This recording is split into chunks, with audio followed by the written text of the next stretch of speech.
Hello friend, मैं हूँ राजवीर प्रताप। आप देख रहे हैं समय ग्रंथ के आधार पर हमारी वीडियो। आप देख रहे हैं देवी देवताओं पर आधारित पुराण से एक कहानी। कर्म प्रदान विश्व कर राखा, जो जस करे तैसा फल चाखा। इस दुनिया में चाहे वो देवी देवता है चाहे मानव हो, सबसे बड़ा कर्म ही है। कर्म ही इंसान को देवता बनाता है, कर्म ही इंसान को राक्षस बनाता है और कर्म ही इंसान को अमर के रूप में प्रदान करता है। जो जैसा कर्म करता है तो वैसा ही फल पाता है। जिस प्रकार श्री रामचंद्र के वंश में इससे पहले कई वंश उत्पन्न हुए होंगे, लेकिन उनको कोई नहीं जानता। जब रामचंद्र श्री राम एक राम के रूप में उत्पन्न हुए और उनने अच्छे कर्म किए तो उन्हें एक इंसान से पूरा विश्व भगवान के रूप में पूजता है। इसी कारण इस दुनिया में सबसे बड़ा कर्म ही है और कर्म से बढ़कर इस दुनिया में कुछ भी नहीं है और ना ही इस दुनिया में कोई अमर हुआ है और ना ही अमर रहेगा। चाहे वो धरती हो चाहे देवी देवता, सभी चीज़ का जो जन्म लेता है उससे पहले उसकी मरने की तारीख निश्चित हो जाती है, चाहे वो देवी देवता हो या धरती हो। इसी प्रकार धरती भी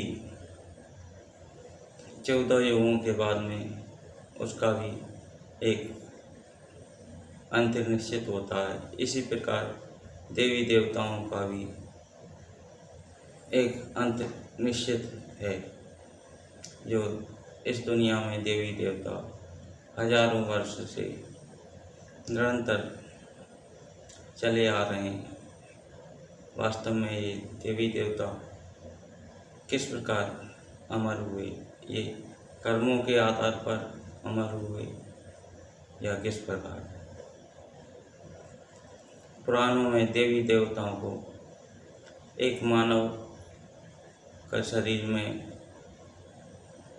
बसने वाली कोशिकाएं, जो कि जब तक शरीर चलता है जब तक वे जीवित रहती हैं और जब शरीर मृत्यु हो जाता है तो उस कोशिकाओं का कोई महत्व या मतलब नहीं रहता। इसी प्रकार जो देवी देवता जिस तरतीब से उत्पन्न हुए हैं, वह धरती नष्ट होने पर वे स्वयं ही नष्ट हो जाते हैं।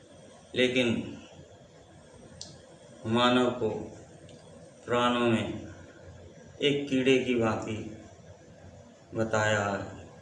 वो इस प्रकार है कि मानव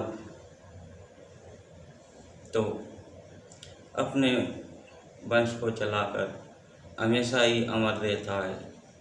जिस प्रकार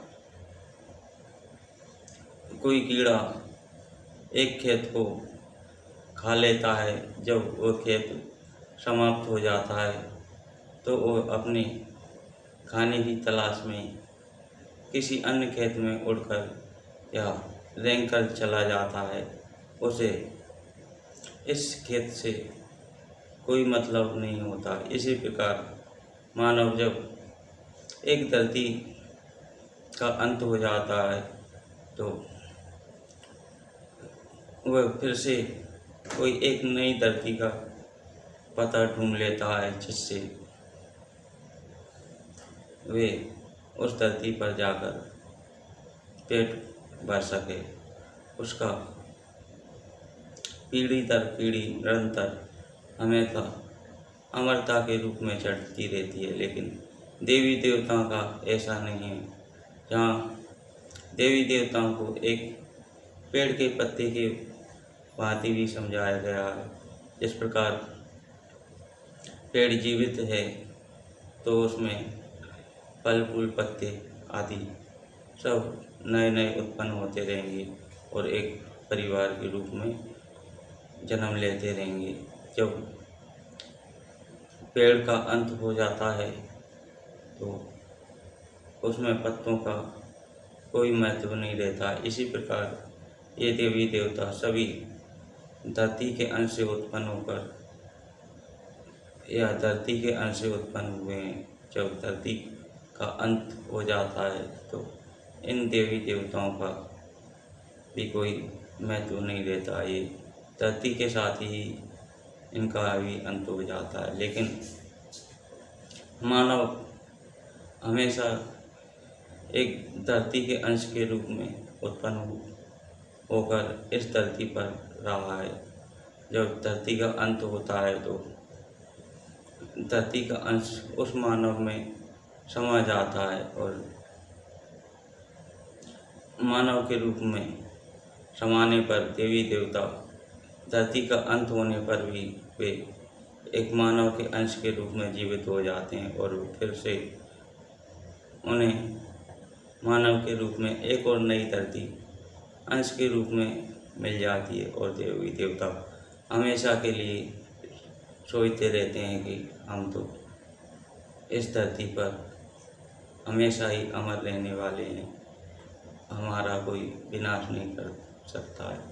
लेकिन वास्तव में इस धरती पर कोई भी अमर नहीं है।